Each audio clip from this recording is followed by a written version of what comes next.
I'll come on to that in a second, but many thanks to the Real Sounds of Africa for this morning's football fan to kick off our World Football Phone-In once more. And today we are talking about football in America, North and South, talking of which Neiiighmar is with us. Our Neiiighmar is Jon Arnold. Good morning, John. Good morning and a belated Happy New Year, my first show of 2018. Hope everyone's enjoying 2018 so far, and we'll have 11 more great months. Nay! Nay!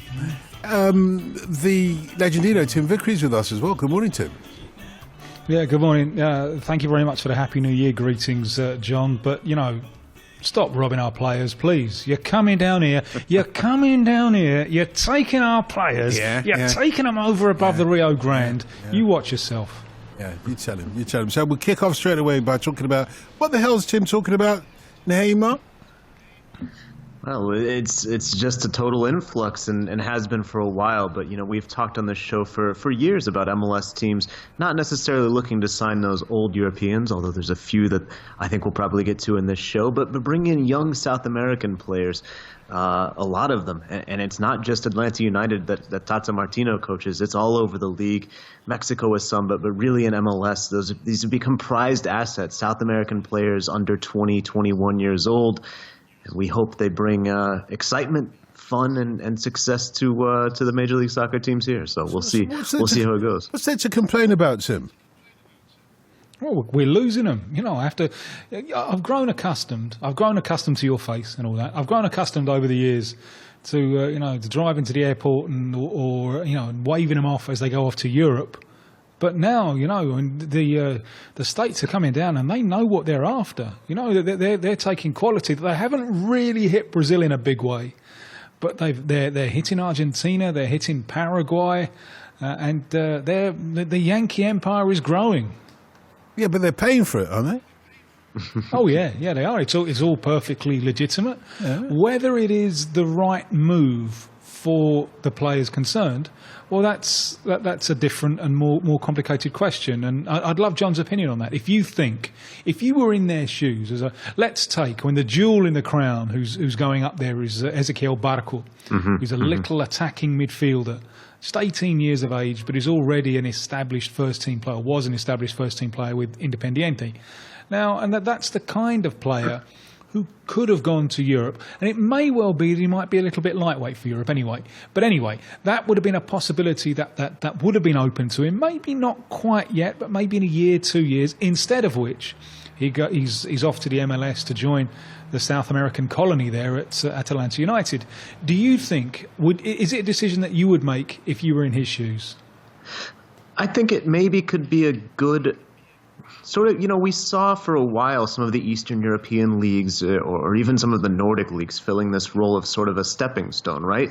Get out of South America for a few years, prove your game in another place, not at home, having to live outside the comforts that you're used to. Maybe you don't speak the language. Maybe you have to adjust to food or something different, or just being away from your family, whatever it is.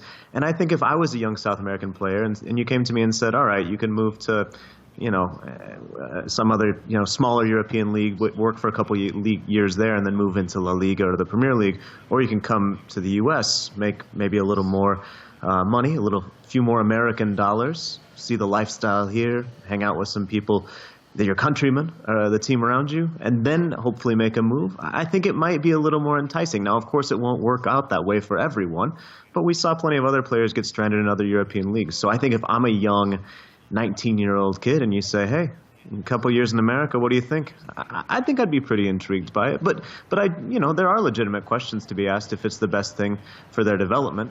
That's not necessarily the team's job, but I think more and more we're seeing MLS as sort of a player in the transfer market because it hasn't been for a long time. And it is tough with the schedule not necessarily lining up. But especially in this winter window, we're seeing the South Americans come in, and we're seeing some players go out to Europe. So maybe as MLS continues to grow, this is sort of a function of the next step, it becoming more active globally in the transfer market, not just bringing in players going one way, but maybe we're starting to see a bit of two-way movement. And I think that's good news for young players and would be enticing for a teenager as you see young players making that move across the Atlantic from MLS. So interesting way to So kick what you're off. saying is, Yep. in more than the majority of cases, take me to America, take me to America. Gosh, I thought my Neiiighmar was bad. Anyway, take me to America is even worse.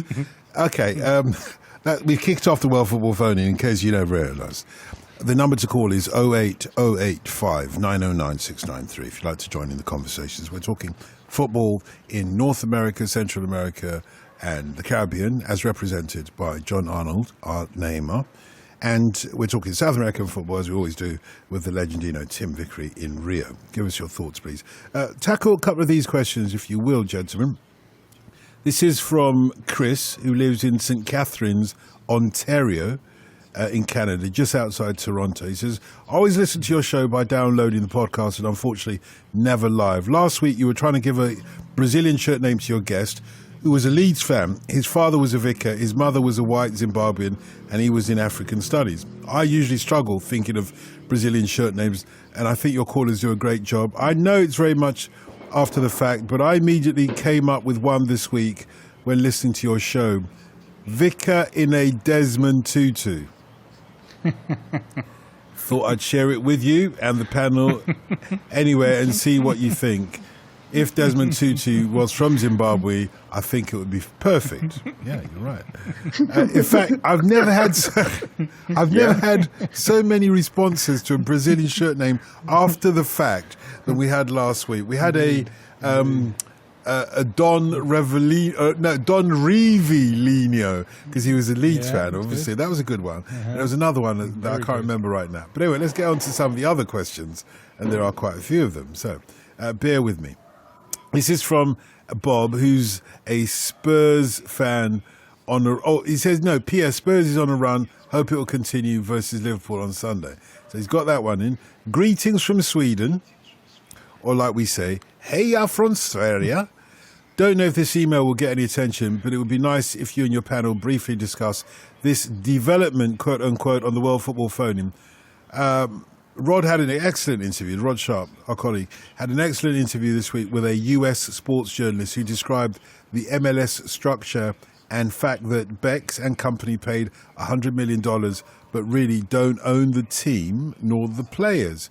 When you frequently had a big wheel on as MLS commentator, don't believe he got into the nitty-gritty of acquiring a franchise, etc., etc. MLS now has 23 teams. Add Miami, you get 24, and then MLS will be adding an additional 4 sometime in the future. Checked out the names of the professional sports team in Florida and even college sports team names.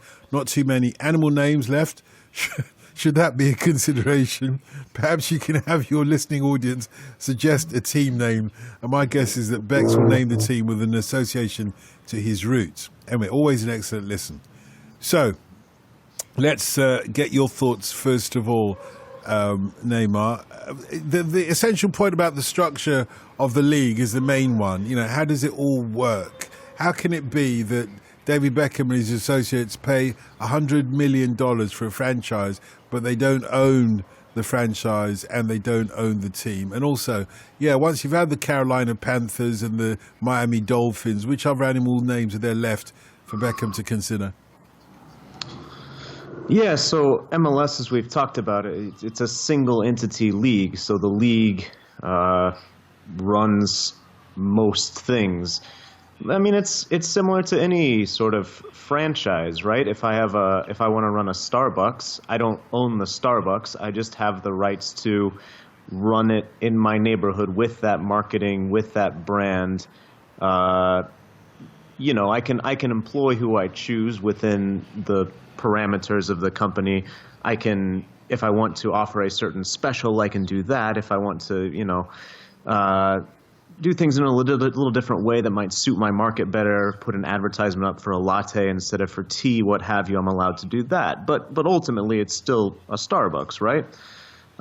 It's similar. I mean, it's a franchise model. The league is the entity, is the owner, and you buy the rights to a franchise, the rights to be part of the league, the rights to use the MLS name and play ball essentially. So it's certainly not how typical the leagues work around the world, but I think in business it's a relatively I think it's a concept we're maybe we're not used to, at least. What about the names? Well, I've seen some, kind of funny names going around. I think it's probably going to be a topic throughout the show. MLS sort of once again announcing that David Beckham and his group bringing a team to Miami. The deal apparently was nearly dead, and then a couple of brothers, Miami local businessmen, came in with a bit of cash and have sort of put it all together. 4 years ago, though, we thought this was going to happen and the team would start playing as soon as this year. But it didn't. So I think there's still a little reason for skepticism. This time it seems like it's over the line. The land is bought for the stadium. The stadium is supposed to open, hopefully, for them in 2021. But there's still some concerns from the neighborhood. There's still some things, I think, to be sorted out. We thought this was a done deal a couple years ago, like I said. So I'm a bit, it seems like it's going to happen. Beckham's finally going to get his team in Miami, but I don't know. I think there's a little bit of reason for skepticism. Maybe I'm being overly cynical, but anyway, so I've seen some funny names, about, Miami Delay FC, that kind of more clever names than that. Jokes. Yeah, sure. I mean, animal names we're not going to run out of. I think that there's a team in Querétaro in Mexico, the Gallos Blancos, the White Roosters. I mean, we don't have that in the U.S. yet. Why not? Well, it certainly won't be the Miami cockroaches, will it, or anything like that? There are some animal names that you just can't have. You can't have some. No, that's true. That's true. Well, I mean, maybe if you want to say, the email said, maybe it was something with Beckham's roots. He likes to strut his stuff a little. When you think of Miami, you think glamour. Why not the peacocks, A beautiful, you get a peacock I saw a woman try to take a peacock on a flight here in the U.S. a couple of days ago. Why does nobody ever go for the Miami manatees? I wouldn't mind that, I mean, I think it is because it's such a slow animal, A big contrast, though, between Beckham with his physique and a manatee, which, with no disrespect to our manatee listeners, but usually looking a little chubby, So I know, but it would be Eminem, wouldn't it? It would be my name is Slim Shady. Anyway. Big fan of the show. I've got to the age of 52 without ever having heard the word manatee before. I've no idea this beast of which you speak. Oh, gosh. I've never heard of it. I've never heard of a manatee. Look it up. This is a football phony. We haven't got time to teach you biology. Alan in Cardiff says... If we're going to do football, then just briefly, to illustrate why Jon Arnold is able to raid our players... what was the amount of money there that Beckham and company put up in order to have their franchise? $100 million. $100 million, right. A club in the Uruguayan First Division has just pulled out. So it won't be able to play this season, which means Uruguayan Division will kick off very soon with 15 teams instead of 16. So that's chaos to the calendar. It means you've got a spare side every week. A lot of the clubs in Uruguay, it's really a country with one city, Montevideo, and a lot of the clubs are kind of neighbourhood clubs. And the club that have just pulled out, they're called El Tanque Sizzle, and they owe the grand total of $357,000. And that's why they can't play, because they can't settle their debts. They reckon they can just about raise $250,000, but they can't get the full Monty of $357,000, which is what Beckham probably earns in a minute or something. And that financial difference explains why Jon Arnold keeps stealing our players. And Beckham's fee is remember, a discount because he had a little bit of, cachet from when he signed in the league. So the new teams that are coming in, the Nashville team that was announced in December, the other future teams that our friend mentioned there, they'll likely be paying a fee even more. And that's just to get in, right? That's not, that doesn't then go into your fund for players. That doesn't, roll over to anything else. That's what you're paying to play ball. That's part of the reason that MLS, I think, is pursuing the expansion so aggressively, because it's pretty nice to get on, $100 million fee, no strings attached, just, okay, here's your team. But, remember that we're talking about significant sums of money here. Who actually makes the money? Who is, is there a Bernie Eccleston type figure who actually makes the money in MLS? That $100 million, where does it go? That's a good question. I don't know exactly where the franchise fees go. Maybe someone at MLS could inform us. I think generally it probably, the league doesn't run itself and is not necessarily, while it sounds like we're just printing money here and U.S., soccer in the United States is growing and owners are willing to pay more money, fans are starting to buy more tickets, etc.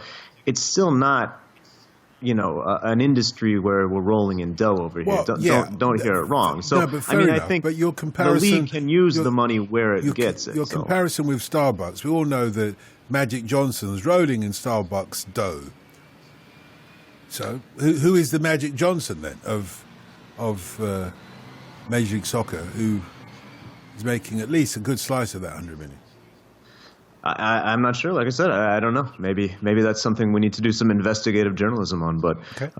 It is. It's big sums of money, and it does get a little opaque. This is from Can Alan. you find out who it is and ask him to send $357,000 to El Tanque Sizzli in Uruguay? Then we'll have 16 teams in the first division. You don't miss a trick, do you? You don't miss a trick, do you? Anyway, this is from Alan. Or you could devote your fee for tonight. That'll sort it out as well, wouldn't it? Well, combined with your fee, flipping out, we could buy the American franchise that Beckham's just paid for. Yeah, combined with yours. Only combined with yours. Anyway, big fan of the show. Says Alan in Cardiff. I look forward to the podcast every week. I had a question which is mainly for Tim, but I'd be interested to hear the answer from the other region as well. I have two friends who are currently backpacking around South America, currently in Brazil, on their way to Argentina, and there's a football-mad 7-year-old eagerly awaiting their return to see what presents they brought back. So my question is in two parts. Firstly, what are the iconic shirts from your regions that you'd give as a gift? And secondly, other than shirts, is there any other memorabilia that's unique to your regions? For example, football, we've done shirts, football scarves seem a pretty European thing, and we all remember the vuvuzela from South Africa. Thanks a lot and keep up the great work.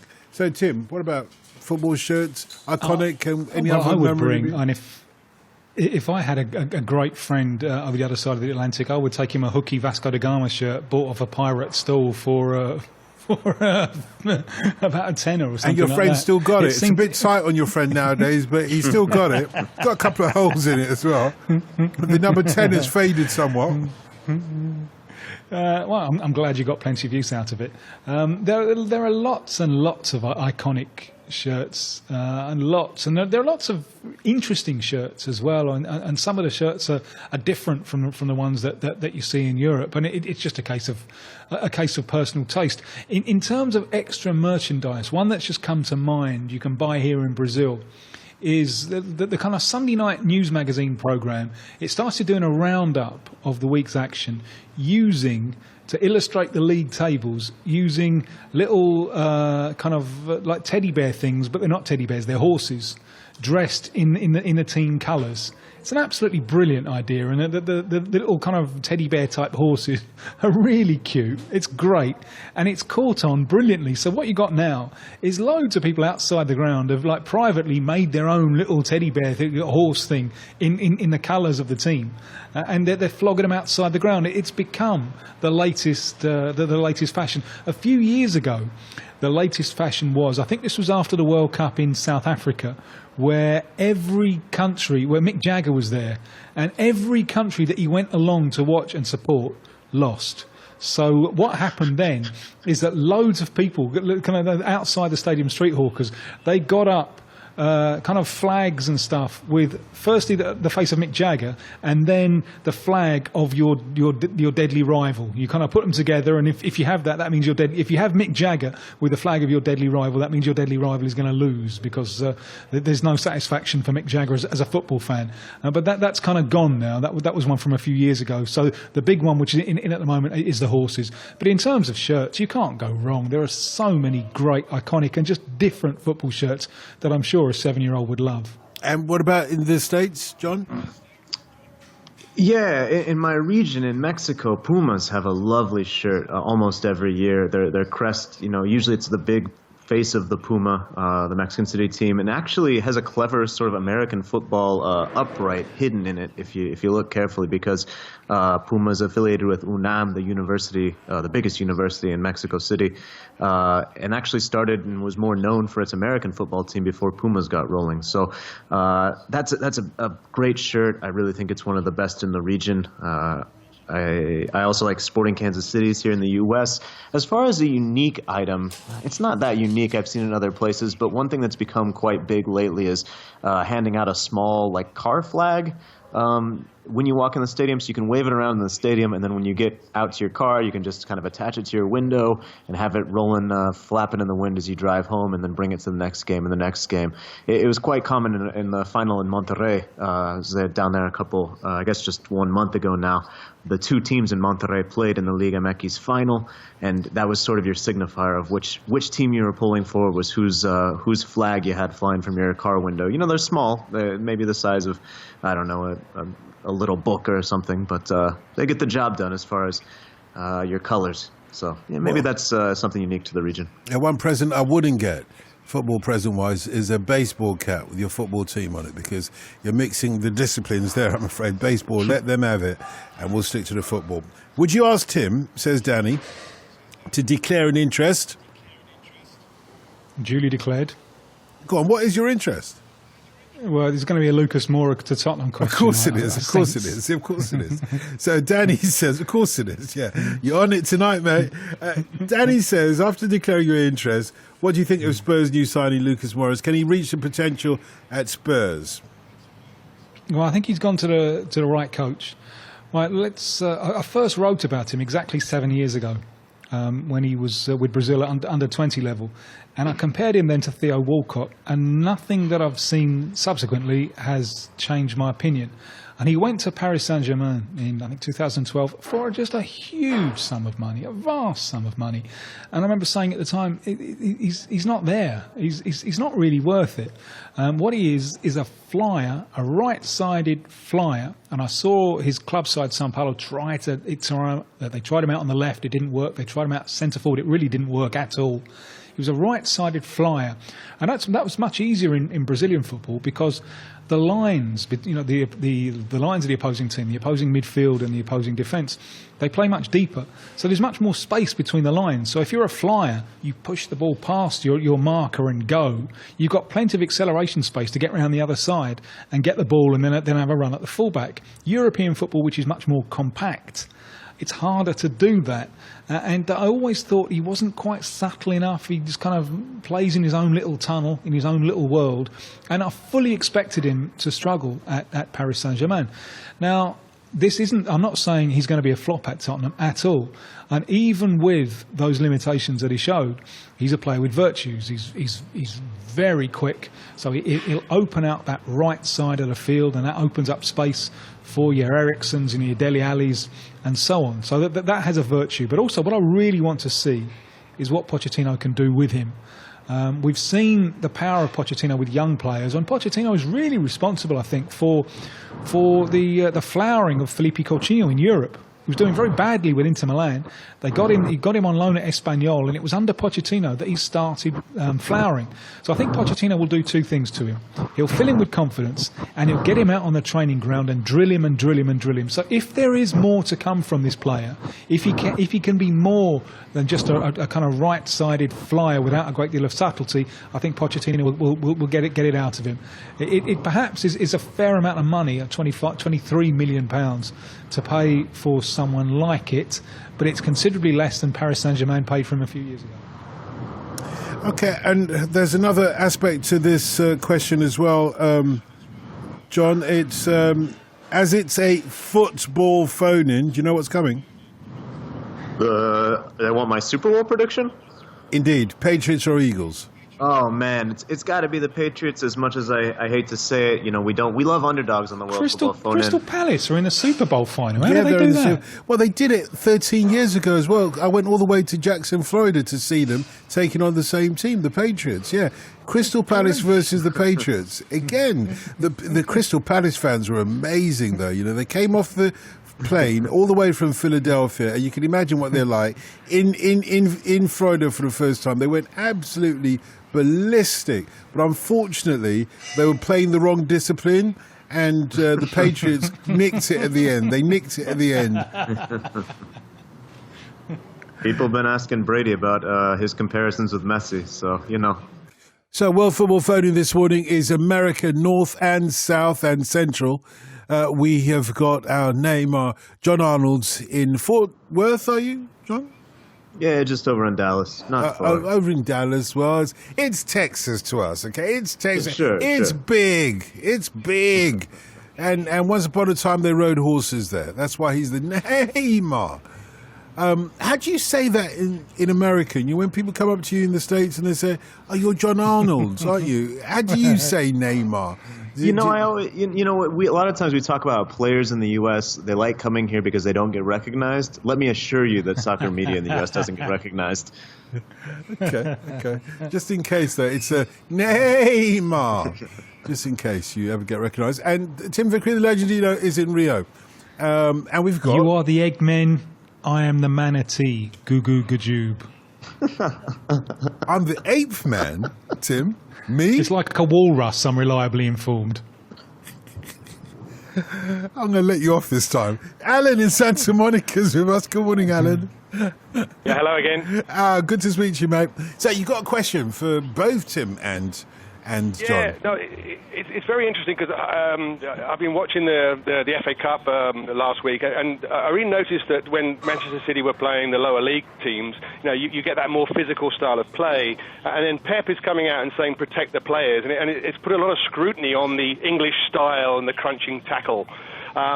And I was just wondering, in the regions, just how is that seen? So a couple of questions, really. Well, one is, does the crowd go, ooh, when you have the big hit? In the US, you have the NFL type thing, and the hit is a big thing. But that doesn't really translate to the soccer. But in Brazil as well, how is that seen? And is there this move to making it a lot more non-contact? Just to put it in context, I'm a referee. I've spoken to you guys before about refereeing, but what I see when I go out there, I do amateur refereeing, and the very worst violent players I see are the least skillful, and those are usually the middle-aged English people that are playing the Sunday League over here. The next is the Russians and the Italians, then it's the Mexicans, and so you do have this kind of regional flavor as to how violent they're prepared to let it go. The US folks, I do high school refereeing, and the boys can be quite physical, but the higher up the skill levels I get, the more elite they are, the less physical it becomes. So just really interested to see, firstly, how do the crowd react, and then secondly, do you get this difference as you go down the leagues in terms of what's acceptable in terms of the violence that's in the game? Yeah, and thirdly, if I might throw one in, is it cultural as well? Jon Arnold? Yeah, well, I think definitely I agree with your observations in the U.S. I think that, even when MLS started, we said, hey, this is sort of too physical. This is a kind of an American brand. We need to breed more technical players, and with that, maybe take some of the violence out of the game. I think we do see that. In Mexico, it's very interesting. Liga MX values technical players, and the Mexican national team values technical players, and I think the Mexican fan values technical players. A lot of times when there are heavy fouls, there are a lot of cards coming out immediately, but it's still a sort of physical brand. I would say that one of the differences, and one of the things that I know that Pep has asked for somewhat in England, even though I haven't been paying as close attention to it as I assume a lot of our audience has, is, hey, we need to protect these technical players. In Mexico, there's a player, Irving Lozano, who's now playing at PSV. He's tied atop the Eredivisie scoring charts. He's doing really well. But he was the most fouled player in Mexico for every tournament. Why? Because he was good. He was technical. He could beat defenders. And so they just resorted to immediately fouling him.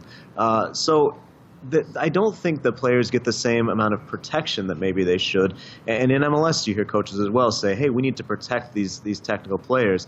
But I think that your observation is spot on when you look at the differences in skill. The more kind of technical a league, the more punished physical play is, and violence. Not violence as far as someone going and slugging a guy in the face, but coming in hard, staying into a tackle, coming into tackle from behind. I think a lot of it does have to do with the refereeing and how much that game does. And I do think, Dotton, that is cultural. I think it depends on the league, but it also depends on how people grew up playing the game, and the differences maybe between the U.S., where we mostly learned it on fields with coaches kind of telling us, hey, you can't do that, and in Mexico, Costa Rica, Guatemala, where people are playing on on the street with your neighbors or in the field with your dad, and your uncles pushing you around and that kind of thing. I think it can get a little more physical, and maybe that sort of translates up to the actual structured leagues. It does hurt though, doesn't it, Tim? It does hurt when somebody, especially when they're wearing blades and you lot are wearing plimsolls. It does hurt when they crunch. It's painful. Yes. You've got to feel for these footballers. What about in South America? Does it hurt them as much as it does hurt us? Well, yeah, and maybe more so. I think that amid all the differences, I think there's one thing which probably universally applies, which is the further down you go in terms of skill level, the more violence is acceptable. The touch of the players is worse, the pitches are usually worse, and it's usually more of a free-for-all. I think that applies all over the world. The less skill there is, the more there's more acceptability for violence. Blimey, in Argentina, they love a crunching tackle. And some of them, I've seen players sent off in Argentina for things that would get you sent off, for not only in other countries, would get you sent off not only for your natural life, but for your afterlife as well. When you come back and reincarnated, there'll be another referee handing a red card saying, oh no, not in this lifetime either. And the players protesting his innocence. Oh, what have I done? What have I done? So, oh yeah, they love a crunching tackle in Argentina. In Brazil, less so. And in Brazil, I think there's been a real change. And I put a lot of that change down to the unfortunate decline of old-fashioned kind of wasteland street park football, which still exists, it's still there, but it's declined because of urban expansion and especially because of urban violence. So you get the kids inside in a sanitised environment in futsal. That's what futsal is, more than anything else. It's a replacement, or it's a substitute for that old kind of football. But the difference is the old informal street football, no referee. So the only law that's ever applied, and this is all universal as well, I think, is handball. Apart from that, anything goes. Once you get them inside into futsal with a referee, that's where the diving starts. So, the Neiighmar generation, they cannot exist without diving. Diving is their self-defence mechanism. Whereas the people who grew up, like, say, Carlos Tevez, for example, very much a street footballer, a park wasteland footballer, and his self-defence mechanism, and he's a kid, is knowing when to let go of the ball. Because when you're 12 and you're playing against 16-year-olds, and you've got to learn that. But when it's inside with a referee, diving becomes your self-defence mechanism. And as that's increased, I sometimes worry here in Brazil that they've kind of lost notion of what a good tackle is. Because if the player ends up on the floor, everyone is howling for a free kick. So there are big differences even inside countries in South America. If I can ping this one back to you, Alan, because we're probably, I don't know, I'm 52, we're probably around the same age. And when you look at games from the past when we were kids, there was so much going on. I mean, the tackles were flying and things that today were totally unacceptable. 30 years ago were just normal and seen as part of the game.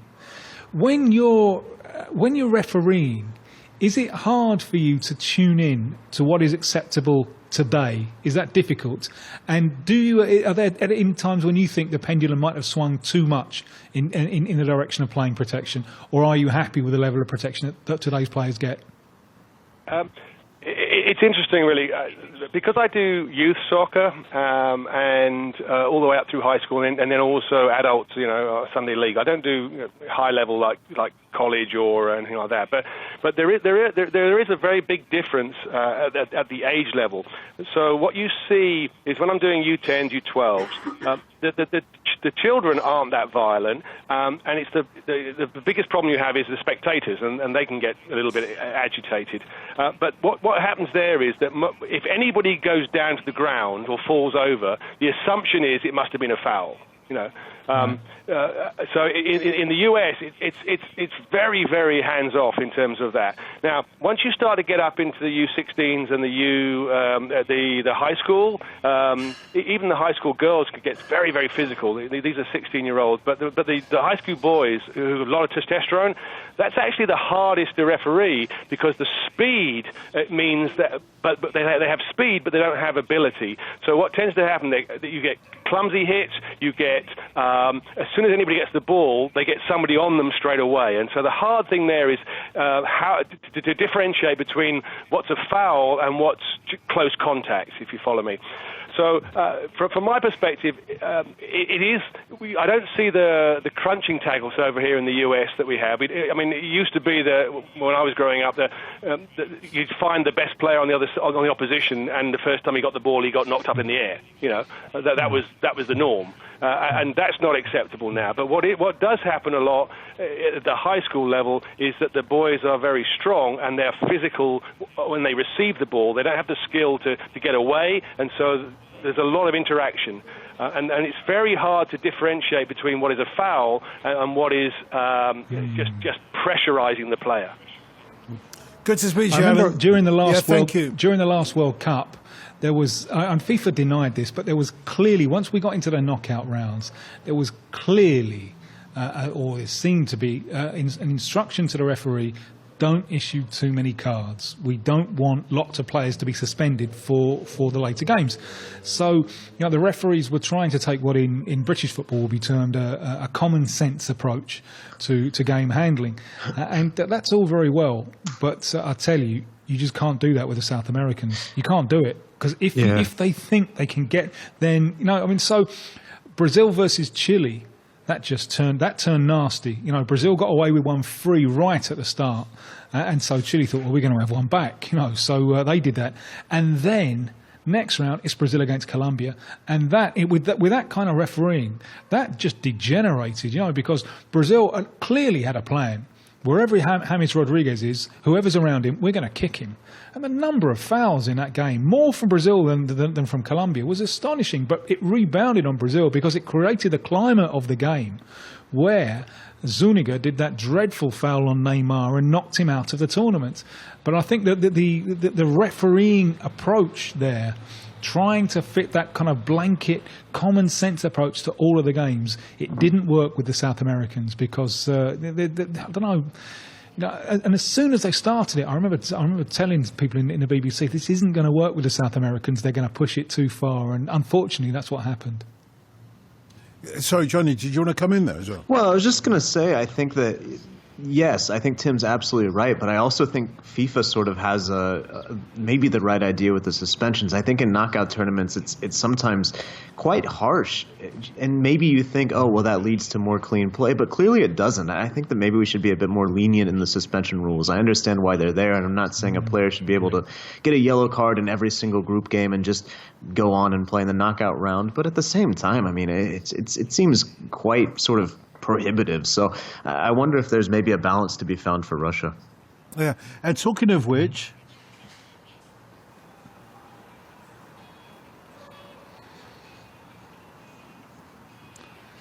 it's no easy to say hard life, but it's nice to be your own boss, really. So, Tim, why are we playing this? I've absolutely no idea, but it's part of my youth, so thanks very much for playing it. No, you're welcome. You're welcome. So, you've never heard Manatee in the corner shop? Oh, very good. Very good. Well, from someone just sent me a photo, a kind soul just sent me a photo of a manatee. I don't think it would fit in the corner shop, frankly. No, it's a good point, good point. But we thought we'd play it anyway, just to remind you of your youth, yeah? And thanks to our listener who thought we should play it for you. This was Drew in Atlanta. Surprised that Tim Vickery doesn't know the mod classic Manatee in the corner shop by the Jam. Mod classic now, you see. Now that we've done that. Okay, we've heard enough of that. We reminded him of his youth enough, I think. So let's get back onto the World Football phone-in. Yeah, always a bit sad, isn't it, to lose one of our listeners. And I'm afraid tonight is no different from any other nights that we have lost one of our listeners. And, well, see what you make of this. It's from Dave in Edinburgh. He says, I've loved the jukebox as well, but I've never forgiven Jonathan Wingate for calling Radiohead prog rock. Let's not go there with that one. But he says, after 12 years of working nights, this is the last time I'll be able to listen to you live. There's always the podcast, but it's not the same. I just wanted to say thanks to you and Rog. You guys are the best thing on the radio by a country mile. My favourite segment is, without doubt, the World Football Phone-In. I've been listening since Brad Friedel was an occasional contributor. Yeah, I remember those days as well. New England Revolution coach Brad Friedel. Well, yes. He's gone on to Do you greater remember John things. Hark's been an occasional contributor? I do remember, of course. Swearing on the air. Well, just a one. It was a one-off. Anyway, he says, I love the contributions of all the team, the top brass. Oh, those going back some time. The big Will and Mina, but especially big shouts out go to Professor Tim Vickery, a true legend of the game, if you'll pardon the expression. I'll miss your terrible singing. I didn't know you sang on air, Tim. Anyway, very rarely, but it is terrible. I'll take that one for the team. I'm taking that one for the team. You're taking one for. You see what I did there? You're taking one for Dalton Adebayor, because he says, "I'll miss your terrible singing, and I'll even miss getting angry when people phone up and call you Dalton Adebayor or some variant of that." My biggest moment of pride, though, was making Tim laugh. Do you remember this, Tim? When did David Edinburgh make you laugh? You couldn't stop laughing. Actually, you actually couldn't stop. Remember. No, come on. This one time you can actually. This one time you can. I can't. Have a think. And it probably means you trying to push it. Probably means that I shouldn't remember. Well, no, you should frankly. remember. It should be. It was the one football Brazilian shirt name that you couldn't stop laughing at. Oh no, can't. Can you remind me? Are you allowed to remind me? Well, you have to do it in a Scottish accent. Aye, that's all I can do in a Scottish accent. No, you can do this one. You can do this one. It's Felix my cat. Oh, Felix my cat. No, Felix my cat. Yeah. That was a good one. Oh, well done. And it was. Thank you, Dave. It was Dave in Edinburgh that gave us Dave. that one. Can you believe it? We'll meet again. Don't know where, don't know when, but it'll be on the podcast some grey day in Edinburgh. Of course, and we're missing you already, mate. Anyway, this is from Paul in Essex, who says, I'm sure Beckham gets a special deal from the MSL committee when he joined LA Galaxy if he started a franchise that he could join for a reduced fee of whatever it might be. And this is what you suggested in any case, wasn't it, John? That he got a good deal on this, yeah? Yeah, that's what happened. It was part of the package to bring him to Major League Soccer whenever he was with the Galaxy. I'm not sure exactly if it was, signed on day one or if it was something with his continued involvement with the league. But Beckham and his group are receiving a reduced franchise rate as part of his contributions and involvement with the league. Clearly, it was formalized before MLS was able to start charging these sorts of franchise fees. But yeah, that's exactly what happened. And you're in Dallas. How far away from Conroe are you? Conroe's by Houston, so 3 hours. 3 hours? Okay. Well, Trevor's in Conroe. Good morning, Trevor. Hello, Trevor. Yes, I was. I've been listening for 5.5 years, and there's always the debate about promotion, relegation in the MLS. Yes. But I think this is the time. This is the time right now, right here, right now. As Fat Boy Slim would say, to say relegation is never, ever going to happen, because whether it's David Beckham with Miami or Nashville sending $150 million, these teams are such investments. So valuable that they cannot possibly even come close to being relegated when some podunk team could come up and take their place. It's never going to happen, and let's just have the argument right now and hash it out. Right here, right now, John. Right here, right now. Come on, John. Well, that's exactly why there is no promotion relegation in the U.S.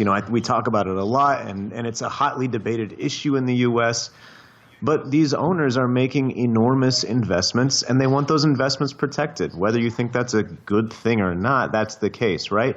And the owners are the ones who decide what Major League Soccer is going to do, what the direction is for the league. So I think my fellow Texan is right on. I mean, if you are pouring this much money into something and it could become a minor league team over a matter of a year, in America, there is a beautiful culture of support for minor league baseball and minor league hockey, even ice hockey. But people aren't going to spend the same amount for tickets as they are for a major league team. And in the U.S., I think economically, at least those who control the game or control MLS, and I'm inclined to agree with them for now, financially the country couldn't or the owners are at least not willing to take that hit, and I'm not sure that a team would recover from going down to the U.S. So. Trevor, let's have this debate right here and right now. Let's have this point debate right here and right now. How does not having the jeopardy of being relegated affect the game for you as a supporter? Well, here's the thing. Us Americans, us Yanks, we love the playoffs so much that making the playoffs is our relegation, because basically a little bit more than half the league makes the playoffs. So the goal is to make the playoffs, and if you don't, that's the big letdown. And, obviously this is completely topsy-turvy to the rest of the soccer world, but in America, not making the playoffs is our relegation. Yeah, I can see that, the way that you describe it now. Tim, does that work for you, though? Having a playoff instead of a relegation, does that still keep the jeopardy, if you like? You can have both, and I don't really understand why. The thing is growing, so I don't really understand why a second division cannot be lucrative as well. The calendar it leaves me a little bit nonplussed in the United States, because how many teams are there and how many qualify for the playoffs? It would seem to me that there are so many meaningless games in the regular season, because the playoff position, the side is more or less guaranteed a place in the playoffs. But despite that, despite this quite strange calendar, the thing seems to be growing and growing and growing. So a question to both of you. And I suppose, Archie Bell and the Drells were from Houston, Texas. There's going to be a showdown. So if we're going to have a showdown here, my question for both of you is, do you think with a different kind of calendar, MLS could grow even more than it's grown? Trevor first. I think even if you had a fall calendar like the rest of the soccer, then you're going to be competing head-to-head with the NFL, and some of the teams use NFL stadiums. In the American summer, not much is going on other than baseball. So even though that affects Texas and Dallas in terms of the heat, I think having the bulk of your season in the summer is good. And the other thing I wanted to mention, just about the amount of teams we have, listening to the MLS podcast, it seems a couple of times they've hinted that the goal is to either have 36 or 40 teams eventually, a couple of decades from now, and you would have these two separate leagues, one on the East Coast and one on the West Coast, when you got up to that amount of teams. But as for the calendar, the dead of summer, may as well have soccer. That's my opinion. And John? I'm not sure it matters that much. I think wherever MLS is, it's going to be competing against other U.S. sports. We've seen it continue to grow, maybe not as fast as some people want, but continue to grow. The only thing that I think would where MLS maybe could benefit if it did switch the calendar is that I think it would allow it even more to be part of the transfer market, the global transfer market that I was mentioning earlier. If right now you sell your best player in the summer, you have an up-and-coming 19-year-old, you're probably not going to make the playoffs, you make a pretty penny off selling a player to La Liga, well, then what do you do for the rest of the season? So I could see that benefiting, but I'm like Tim, honestly. I'm not sure that it's that much of an issue. I think it's fine either way. This is the World Football Phoning. We're talking football in America, North and South and Central. If you'd like to join us, feel free. The number to call is 08085 909 693. That's 08085 909 693. You can text us on 85058 or email upallnight@bbc.co.uk. So we've got the Legendino, Tim Vickery, with us in Rio to cover South American football. And we've got the Neiighmar. Neiighmar, I should say. Jon Arnold in Dallas, Texas, to cover everything else in America, from the north to the centre. And we have got young Danny Estrich with us as well. Hello. Not to rub it in too much, you're an Arsenal fan. Yeah, it's an absolute stitch-up, to be honest. I mean, What? What's an absolute stick up? I invite you onto my program. Yeah. You're a student and you want to get into radio. I invite you onto my program. What did you expect? I mean, it's just a bit early to bring up the Arsenal thing after the Swansea loss midweek. I mean, it's a traumatic loss. This is a World Football phone-in. And wasn't it a world football star of African football who put the goal in the back of the net when your goalkeeper, also a world football star, was trying to kick it out? I mean, that may have happened, but I just think it have happened. It happened. Part of the World Football phone-in, expectation. I'm surprised that you're surprised. I brought that up. What was the score, by the way? 3-1 to Swansea in the end. 3-1? Yeah. What, they were the bottom team in the league? Yes, they were. They were. Yeah. They're not anymore, but they were the bottom team. Yeah. You got beat 3-1. Yeah, I mean, it was the pitch. It was a poor pitch. Of course it was. Yeah. Of course it was. What did Mr. Wenger think about that? He wasn't too happy. Happy. And what did Arsenal Fan TV make of it afterwards? Oh, I don't watch that anymore. You don't watch it anymore? No. Do you know, I've got a mate of mine. He only watches it when you lose. Oh, I think supporters of other teams watch it when we lose. Yeah. That's their entertainment. It's hilarious, though. When you lose, it's hilarious. And when you win, of course, we watch the match. We're there for the skills. And, what else can you tell us about you? Because we've got some suggestions of Brazilian shirt names, not for you, but for the Miami team that David Beckham has just won the franchise for. Jon Arnold, Miami Gators. Charlie's gone for that. What do you reckon? I don't know if the University of Florida is going to be too thrilled about that one. I think they got the lock on that. They've got some Gators, have they? Yeah, that's their mascot. So they're a ways up the road, but I think they still have a pretty big influence. We'll see that one later then. Yeah, indeed. Cy Whitby says Miami go for monies. Okay, all right, I see it. And this is the best one of the night. How about Miami Spice? Do you get it? Spice Girls reforming. That's right. They're back on. And David Beckham's obviously got an umbilical tie to the Spice Girls, so to speak. And, it's, rhymes with Miami Vice, but doesn't infringe any television trademarks necessarily. Well, not yet. Somebody else will, no doubt, put that in order. And also, this one from John, he says, Beckham team, it's near the Florida Keys, and it's the MLS, so put together, you get the team MLS Key. Yeah? I don't get it. MLS Key. Do you not know that MLS Key played for Liverpool? I really thought it was like a reference to like I was going to. It's not bad, is it? That is actually very good. Brilliant. That is very good, isn't it? I was thinking it was going to have something to do with a piano. Yeah, no, good thought, but no, it's Emileski. Emileski. That's how we say it in Cockneys. Emileski. You get me? Emileski. We're Cockneys. I didn't get it at first. I know, it takes time. Because I was so used to Brazilian TV pronouncing his name as Emily. And I always used to think to them, please, if you ever meet him, don't call him Emily Heskey to his face. Well, I mean, that's only fair after years of English commentators calling him Roberto Martinez. Well, okay. Well, whatever. So, now, clearly, John, our listener, is on form tonight in terms of Brazilian shirt names. Emileski will put that forward to David Beckham as a suggestion to call his team that. But young Danny Estrich here in the studio, he's done very well, by the way, Tim. He's not just any old journalism student. He majored in radio. He's not any old iron either, is he? He's an Arsenal fan. Tim. I'm going to let you off that one. That's fair enough. West Ham and the Irons. Tim, stop it. Just stop it. Anyway, let's move on.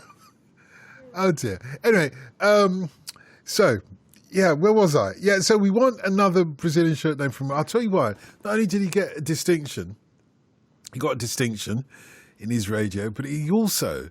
Do you want to tell us something about yourself? You tell us something about yourself. Well, something about world football about myself is that over Christmas I went to India. Yes. And I went to Calcutta, which is where they're trying to sort of get football off the ground. Yeah. So the Under-17 World Cup final was at the Salt Lake Stadium in Calcutta, which is 85,000 capacity. Yeah. And it used to be 120,000 before 2011. So it was the second biggest stadium in the world. Yeah.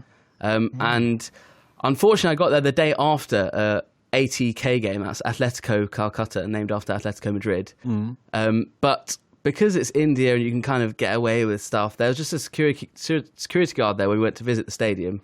And my uncle just sort of had a couple of words with him, let's have a look at it. Your uncle? Yeah, because I was visiting my family out there. Oh, what? I'm half Indian. Oh, you're half Indian? Yeah. Okay. So my uncle and my cousins live in Calcutta. Yeah.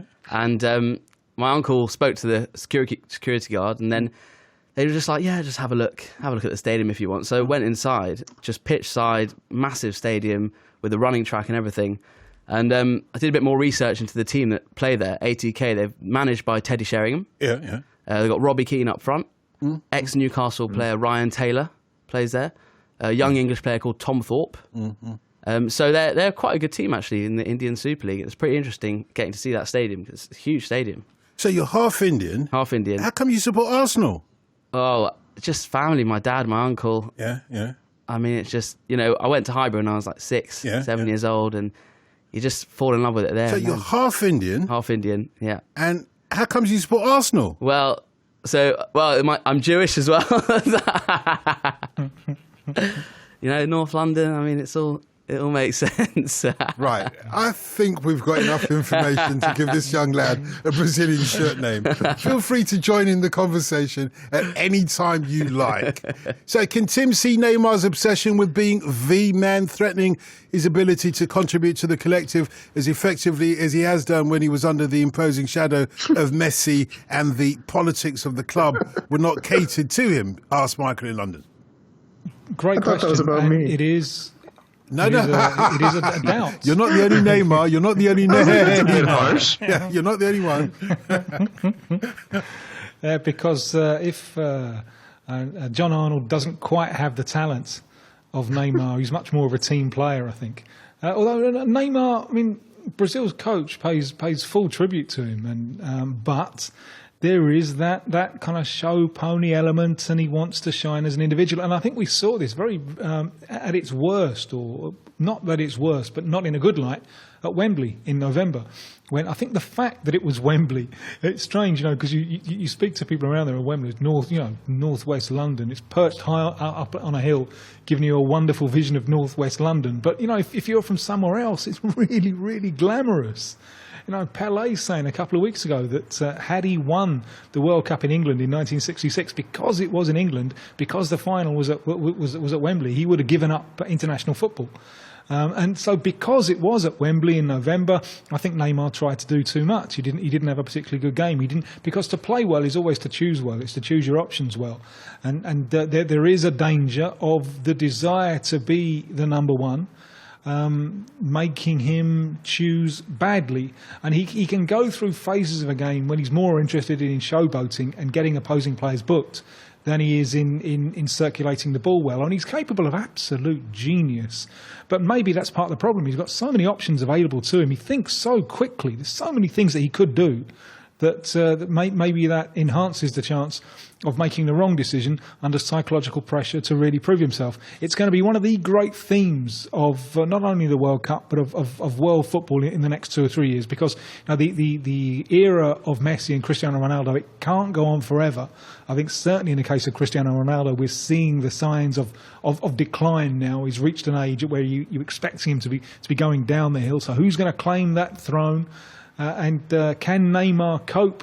And can he not only get there, but stay there, and in the way that Messi and Ronaldo have done, and be the best in the world, or in contention to be the best in the world year after year after year after year? These are going to be fascinating questions, and book me in for a front row seat, please. This is a great question from Jazz, and I stress Jazz. Okay, Jazz, because he says, this is Jazz. Second time texter. You read out my question last week. You said it was interesting, and you call me Jazz when it's Jazz. Sadly, not after Jazzinho, but as a white guy with that name, I often say so. Anyway, This is his question this week. Do you think that we bring players in from abroad to add their style of play to ours, or to mould them in our style, or vice versa? John?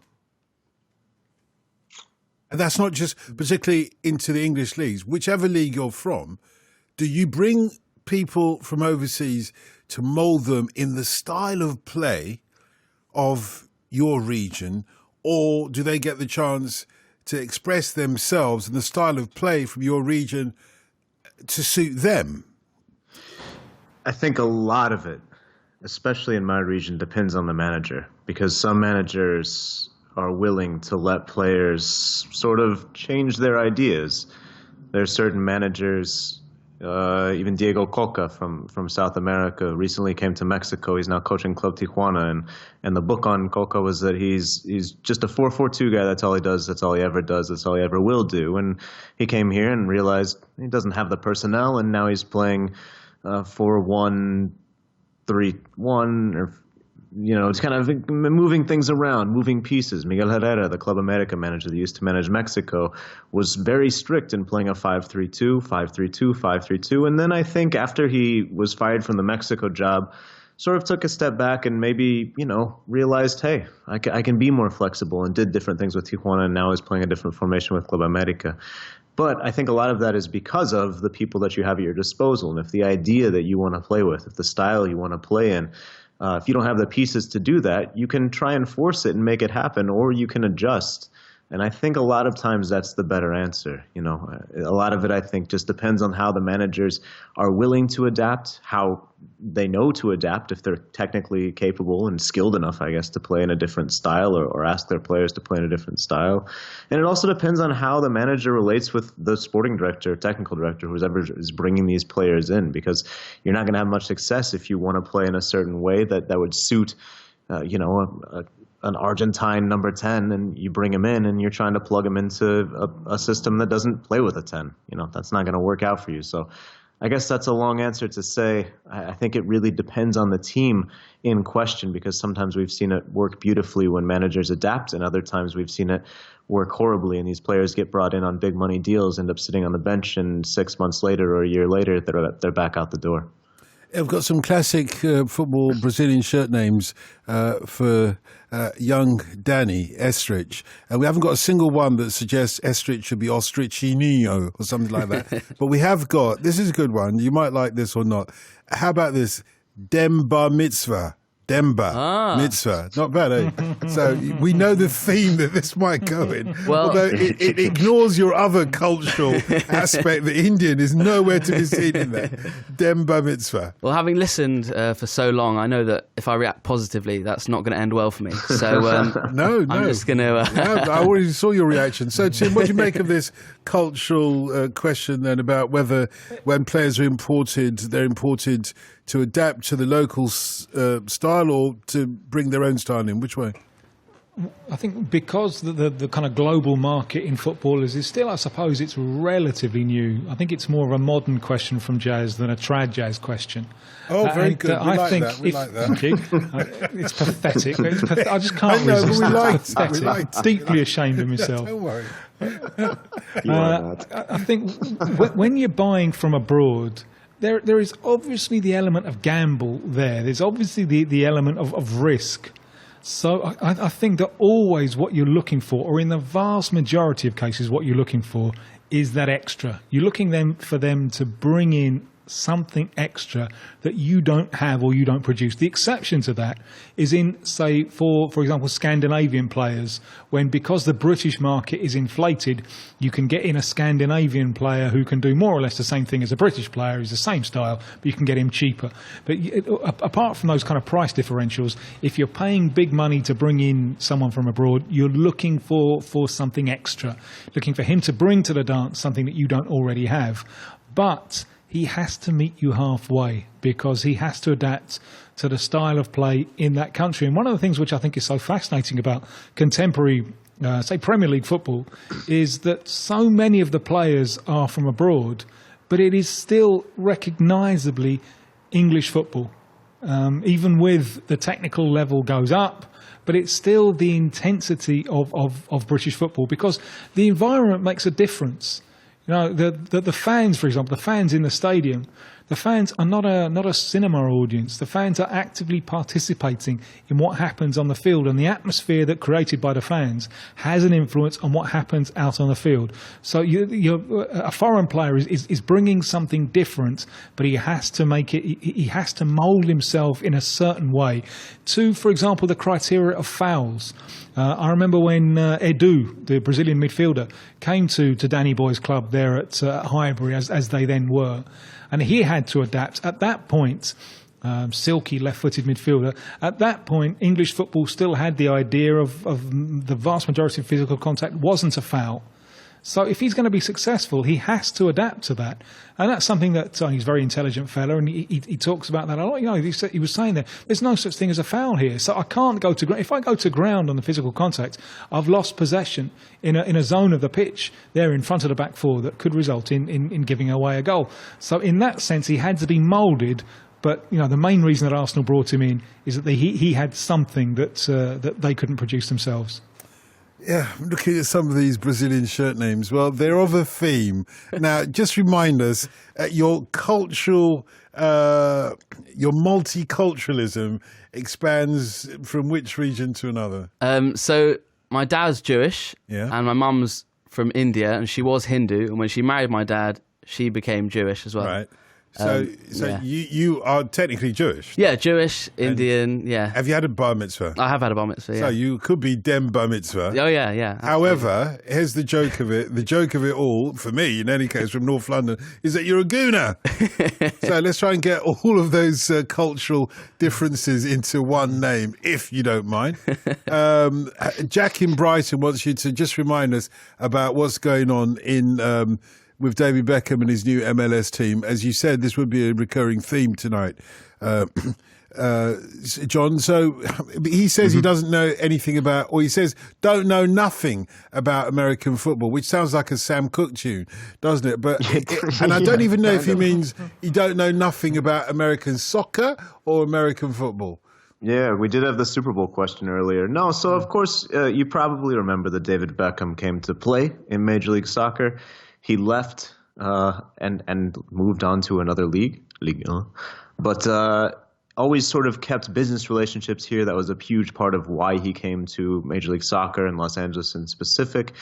And as Major League Soccer continues to grow and expand, he has expressed interest with a South American, I don't know if he's a billionaire, but I assume so, a quite wealthy South American who runs a telecom network here. And they tried to bring an MLS team to Miami and announced their intention to do so 4 years ago. Now, this past week, it has been sort of re-announced that, yes, this is really happening. The team is going to have a place to play. They're going to put players on the field. And so Beckham, the Mauricio Clare, the businessman, and two Miami businessmen will be the owners of this team, along with a few other assorted characters, and this team will play in Miami. Look, I'm sort of expressing skepticism and hopefully have made myself clear why, but it also could work really well. Like the team in Atlanta, which is in sort of the same region of the United States, took off. They have a beautiful stadium. They brought in exciting players. We mentioned Tata Martino being the coach, the style of play.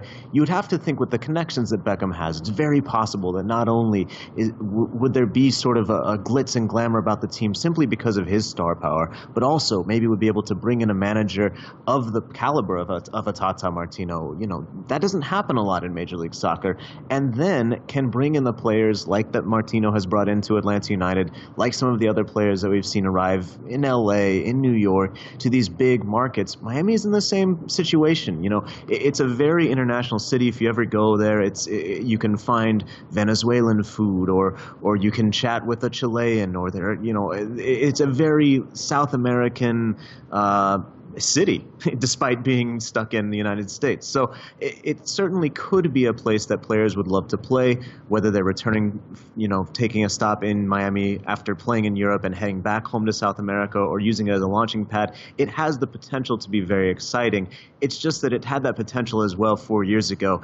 and hasn't come to fruition because of a number of factors, be they government being frustrated with where the stadium is trying to be put, be they the ownership group themselves maybe having their hands in a lot of different pots, and maybe the football team not being the priority. So it's going to take a little bit more, I think, to get this team on the field with 11 men wearing the same jersey and everyone pulling in the same direction. But it's very possible that this is a very exciting project. It's just, I think it's going to take a little more time to really be that. And I hope it is that. I hope it's successful. Give me because I think just it'd be a good, little but- more time, just a little more. Anyway,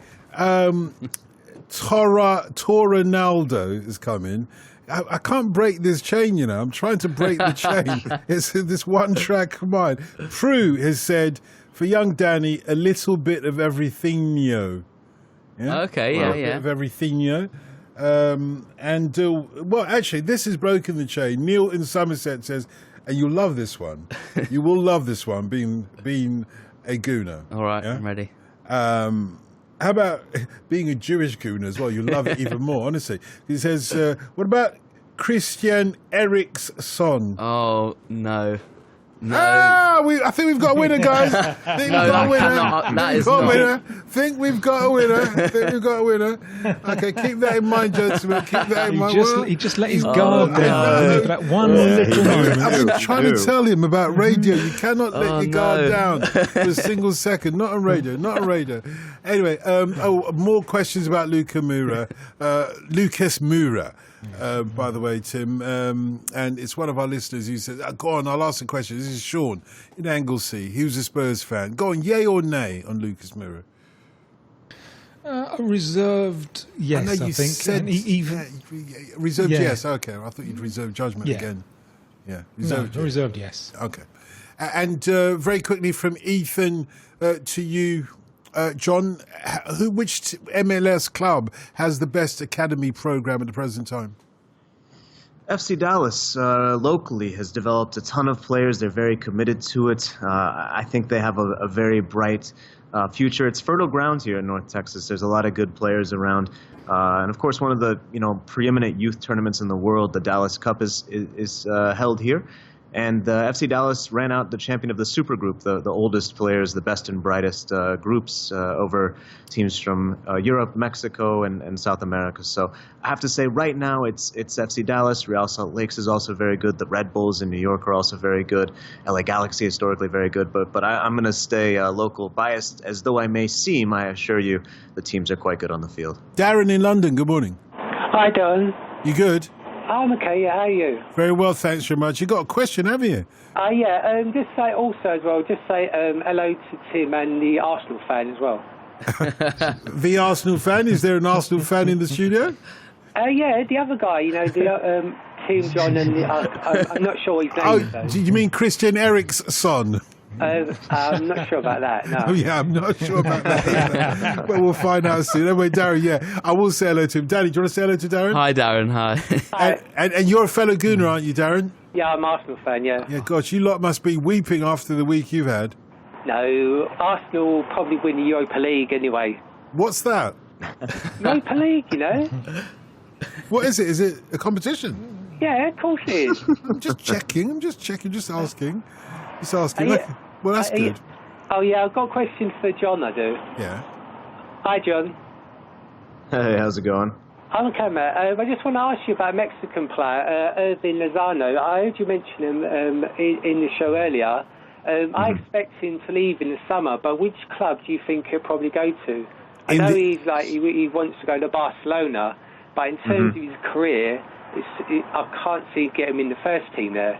And when you look at teams in Italy, Roma and Inter Milan have got financial fair play things they're going to have to sort out in the summer, and I can't see Juve going for him. And Arsenal don't really need any wide players. Liverpool, unless they sell Salah, can't see going for him. So where do you think he'll probably end up? Johnny. Yeah, it's difficult to tell sometimes. The transfer market, I'm not as plugged in as some of the guys who cover it, religiously.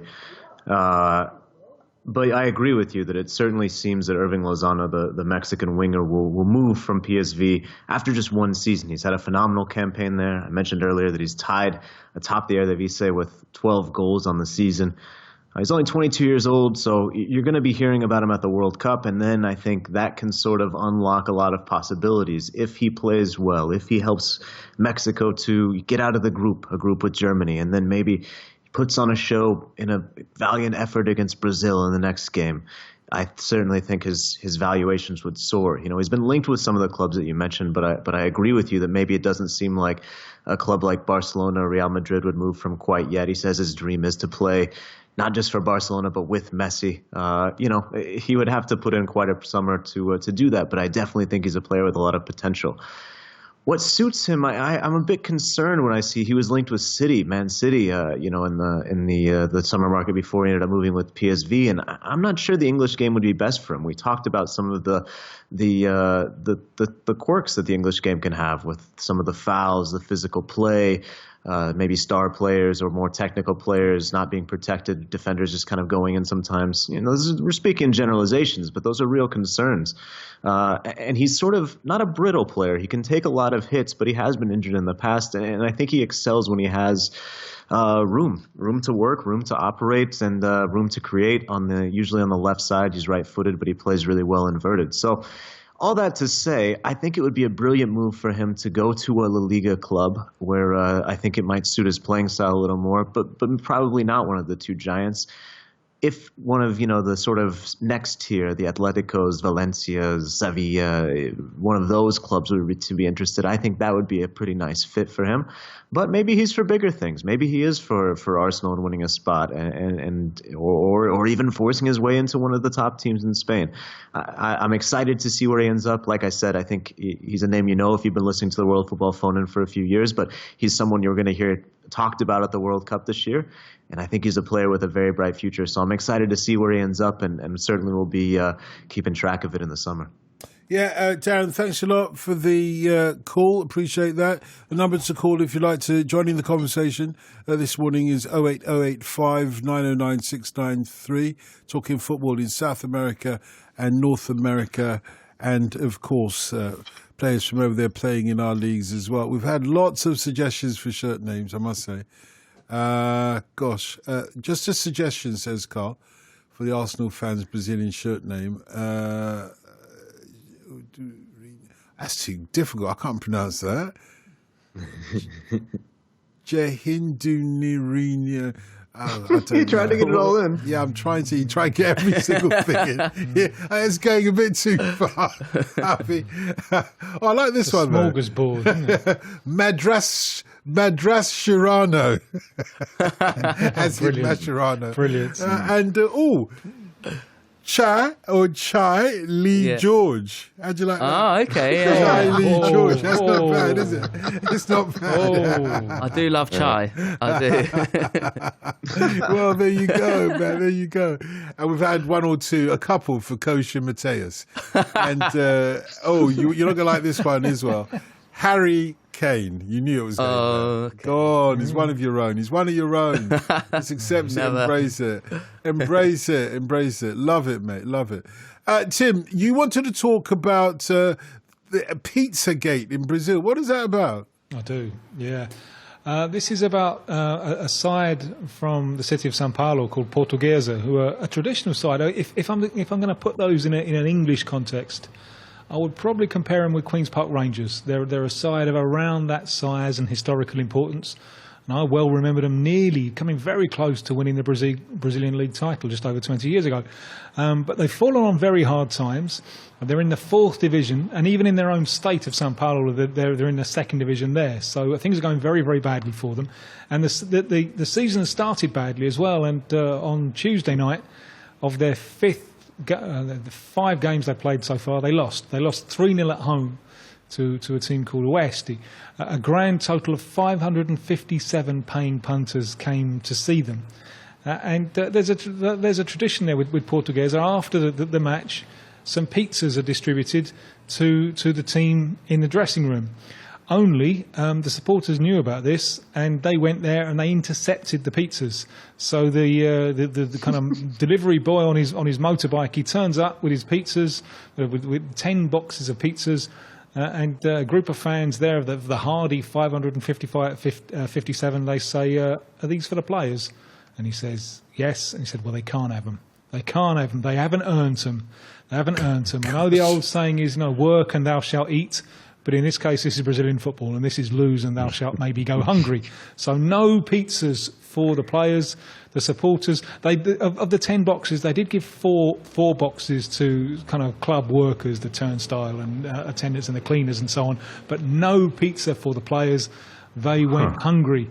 So those pizzas were ate by the fans. It's a funny story, but there is a tragic side to it, which is, in Portuguesa, their stadium, it's a lovely little stadium. It's beautifully located. And if it's only attracting 557, I fear for the future of the club, and I fear for the future of that stadium because, it's prime land in São Paulo. So I fear that, in a few years' time, maybe the stadium will be knocked down and there'll be lots of pizza parlours where once there was a fine football stadium. Owen is with us in Oregon. Good morning, Owen. Good evening. How are you doing? I'm very well, thank you very much. Yeah, good to speak to you. So I have, I would say, double-barrel question for John, mostly about how the NASL, the second division, is struggling and is not going to play this summer. They're down to 6 teams remaining, and there's talk of you've been in the States too long, mate. You've been in the States too long because you keep going up at the end of your sentence. This summer, now they're down to 6. Like the Yanks do on all those TV series. They go up at the end of the sentence, and so do a lot of our children now. I hope it's not just my daughters. No, honestly, you've been there too long, genuinely. Anyway, sorry, forgive me for interrupting your question. Do go on, Owen. Okay. The NASL is down to 6 teams, and it's looking like it might fold or disintegrate altogether. And I was like, why don't they just move over to the USL, which is the other sanctioned second division, and the few remaining clubs you could have. It won't happen this year at this stage, but you could have the 6 remaining NASL clubs join the USL. It's the same level of football that you could have less travel. You could nearly have 40 teams by next year, and you could have 4 conferences or divisions of like 8 or 10 teams. And I love the way your inflection went downwards in that last part of the answer after I intervened. There you go. I was listening keenly. I forgot what the question was, John, but I'm sure you heard it. Go ahead. Yeah, I'll take care of it. I don't know if it's going to be acceptable with my accent, Dalton, but I'm going to do my best. NASL, it's in a weird situation. Your solution is lovely, and I think it would be a great one. Unfortunately, it sort of puts aside the whole business part of things and the pride part of things. NASL was started, the new NASL, that sort of uses some of the logo and the ball from the good old days of the first North American Soccer League, but unfortunately didn't really bring the same fun and certainly didn't bring the same crowd sizes. There were some really well-supported teams, the New York Cosmos being one of them, and the team in San Antonio. A lot of the teams individually have done exactly what you suggested and switched to USL. This is the other second division league. It used to be the third division the USL did, and it was sort of promoted to the same level as NASL. There's a lot of former teams, including the San Antonio team I mentioned. They switched ownership. Indy 11, the team in Indianapolis, which is well supported, they announced they're going to play in an American football stadium that holds nearly 60,000 fans. I don't know if they're going to be able to draw even half that, but we'll see how that goes. That's a former NASL team.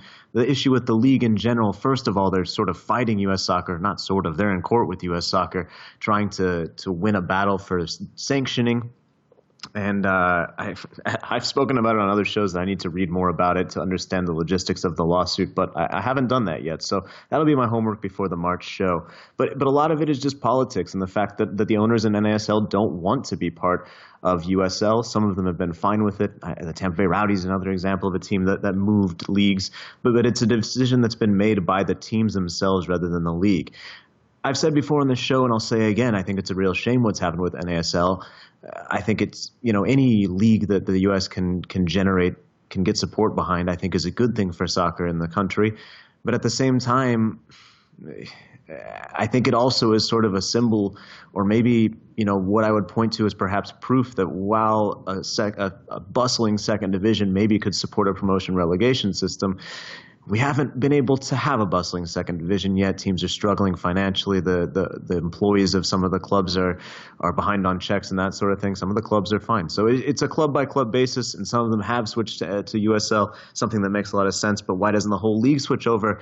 It's money and politics.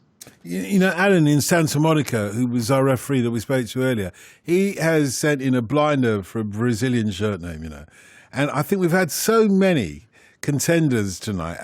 Half of them I haven't got time to read out, but we've had so many tonight because I think it's fair to say, Danny, you are the first half Indian, half Jewish gooner that we've had on the programme. I think it's fair to say. What an honour. Absolutely honour. It is an honour. So what do you think about this one?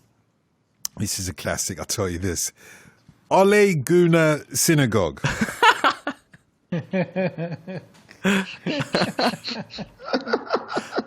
I mean, that is seamless. Yeah, it is. You wouldn't even notice any difference. He covered a lot of ground there. He covered a lot of ground. So you are our super sub. If that one goes down, you're going to be our super sub. What about this for you, Tim, from Stephen, who says, question for the Legendio, Brazilian coach Jorvan Vieira, why was he never given a chance in Brazilian football and never considered a good coach in Brazil despite his success in the Middle East?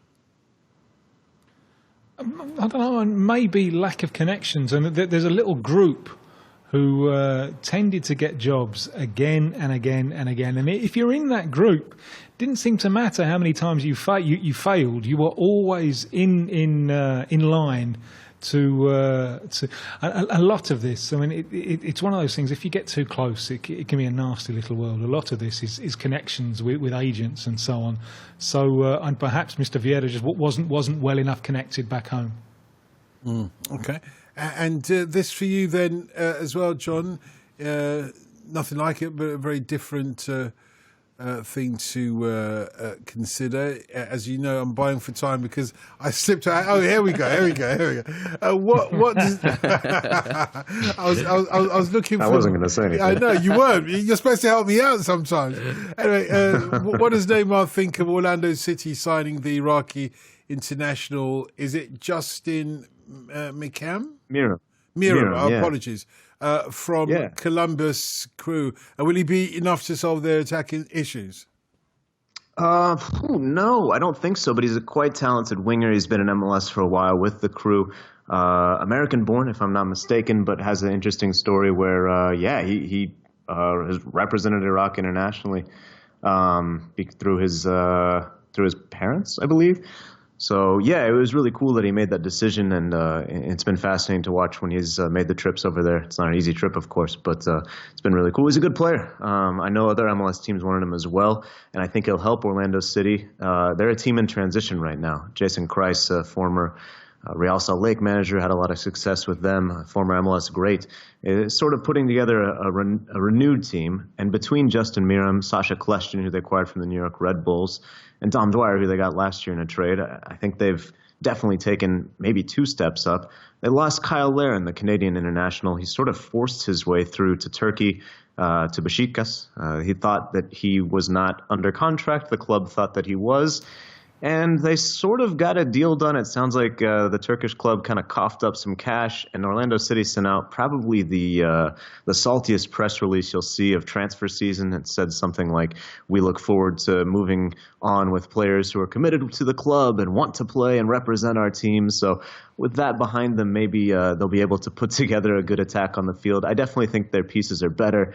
And Neiighmar is part of that, but not all of that. It's a make or break year for Orlando City. They haven't made the playoffs yet ever, and they're sort of trying this reboot with sort of known quantities at MLS. I'm really fascinated to see if it works. It's not the strategy that other teams are taking. The Red Bulls, like I said, moving on from Question, looking to South America for help. Atlanta United looking to South America for help. Toronto FC with their Italian big spending on Josie Altidore, the American, Michael Bradley, the American. So we'll see if the strategy pays off. I'm really fascinated to watch him this year, and Neiighmar will be a big part of watching that reboot. And Jason wants to know, Tim, what you think about the new Liverpool signing, Anderson Arroyo. He's an 18-year-old left-back and he adds a flag here. I'm looking and I'm feeling that as the Colombian flag. Yellow on top, then That's right. That's red correct, at the bottom, yes. And then another stripe in the middle. Yeah, I saw him exactly a year ago. He played for Colombia in the South American Under-20 Championships, which obviously means that they think the world of him because he was only 17. So, he was giving up 2 years to the other players in the competition. And this isn't a case of precocious physical development. He's not the biggest of players. Looking back, I've just been looking back at my notes earlier on this afternoon, and strong going forward, but right-footed. Unless he's deceived me there, I had him down as a right-footed player. He was playing left-back. He played one game left side of midfield, but seemed to be naturally right-footed. I would imagine that he's a long way off being a first-team player for Liverpool. And he plays for Fortaleza, who are a tiny little team in Colombia. So the step up between that and Liverpool is absolutely immense. So one for the future, but I liked his strength going forward for Colombia's under-20s a year ago. Deli Blind. Yeah? Yeah. Not too happy about the Man United connection there, but whatever. I think there's a certain Man United connection in Ole Gunnar as well. Yeah, I think you're right. Yeah. I had no choice about that one. And this is from Billy Nottingham. He says, who's the most hated Borussia... It's quite a good one. Who's the most hated Borussia Mönchengladbach fan? Is the, I don't know. the one Give us who, a B. Yeah, exactly. Yeah. The one who chants. Yeah. Anyway, that's amongst all the others. Lots of questions. We'll try and rattle through. He was funny. He just sent us a joke too. That's brilliant. No question. Just a joke. Exactly. Why not? Great. At this time of the morning. At this time of the morning. But it's a good one. The more I looked at it, the funnier it was. Anyway, do countries in North and South America ever put regional rivalries aside to cheer on their neighbours? There have been a lot of well-deserved backslapping amongst Southeast Asian nations following some impressive recent results in international and continental competitions. Mark wants to know. Tim? Yeah, it does happen. There is a kind of South American unity amongst many of them. Brazil kind of sees itself as a little bit of a country apart, so maybe less. But I remember a poll done on the day of the final of the 2002 World Cup, Brazil against Germany in Argentina, and more Argentines were behind Brazil than were behind Germany. That wouldn't happen the other way around. I just saw the other day that great old traditional Pacific rivals, Chile and Peru, Peru who qualified at Chile's expense, and Jean Bossejour, the former Premier League left-back, left-winger, he's saying, I'll forget all this rivalry, no doubt about it. When the World Cup starts, I'll be backing Peru. I'm behind Peru. So there is some kind of regional solidarity. And when you say that Brazil sees itself as a country apart, is that simply because of the language? Yeah, it's got a lot to do with it. Yeah, it's and the size of the place as well. The word gringo here is used for any foreigner. It's not just, the vast majority of the times it's not used as a pejorative, it's just used for someone who's a foreigner. And that applies equally for someone from the United States to someone from Argentina, Uruguay, Colombia, Peru. They're all gringos. And what about you? What about me? Sorry. I was thinking about Tim. Tim, is he a gringo? Well, yeah, no, I don't like the word. But are you... has fascist overtones. No, I understand, but do they regard you as that? Do they regard you as that? Yes. Right, I was just wondering. He said it's not pejorative. It's not necessarily meant in a pejorative way, is what Tim has been saying. And so, John, another question for you. Carlos says, can you ask Neiighmar why Landon Donovan went to play in Mexico? Is it Is his prestige at stake? I don't think his prestige is at stake. I mean, Michael Jordan, the basketball legend here, we don't remember we do, but we don't think of his legacy as playing for the Wizards and playing baseball. We think of the glory days that he had with the Chicago Bulls when he won 5 titles, a lot of titles. Landon Donovan coming back to Leon, I think in some ways, I wrote on Goal several columns about this. I think it's harmless. He's not expected to be in the starting lineup. He's not going to be the key to them making the playoffs or not this season. He's a player who could come in, be a nice reserve. He's making a decent salary, and for him, I think he speaks Spanish very well, but maybe not well enough to be a regular on TV or on the panel. He does Spanish TV, but I think he can sort of expand his business interest, get even better at Spanish than he already is, play a season or 2 short seasons, play a year essentially. He moved with his family down there. I think culturally he's in a very nice place. I love León, Guanajuato, the state. So it surprised me, it shocked me really at the age of almost 36 after all the other things that he's been done in, part ownership in Swansea City, efforts to bring MLS to San Diego, starting to work with youth coaching and being on television. He sort of put all that on hold and went to play in a sort of small town in central Mexico. But he's always been a guy, and we've talked about it before, who just kind of does what he feels like is important for him to do and does what he thinks is going to make him happy at the moment. I don't think it's hurting any one of these playing there, so I wouldn't say his reputation or prestige is on the line. He should debut next weekend is sort of what the reports are saying, so we'll see how that goes. And in answer to the previous question, yes, U.S. supporters, especially in continental competition, they just want an MLS team to finally win the CONCACAF Champions League. There's some exceptions here and there, but for the most part, everybody sort of backs your own club whenever you get to that stage. Internationally, as long as it's not Mexico, most of the CONCACAF nations will pull for each other. Mexico is the hated one. And what about Landon Donovan's missus? What does she think about a move to Mexico? Well, it's since the big wheel has come and gone, and come again. He's happily married, has a child. They're down in León. He moved his family there. That was a big deal. The fact that he was saying, look, not only am I here, my family's here, and we're going to live. He said we're going to live as Mexicans. He also very carefully but on purpose said, I don't believe in walls, and sort of referenced the political climate incoming. I think it was something where he realized that he had a platform to make a statement beyond simply, I'm coming back to play. And he said, I'm coming back to play. I'm doing it in Mexico because I love this culture. I never got the chance to do this, and I don't believe in the political. I don't appreciate the political climate right now. So he's doing his part to change it, and I wish him the best, honestly. What should the Brazilian shirt name be for our guest Danny Estrich this morning, the student with us? Any suggestions, guys? What have you liked so far? I think that Ole Gunnar is in a Ole Gunnar synagogue. It's got to be there. Position. It's got to be there in the mix. Ole Gunnar synagogue.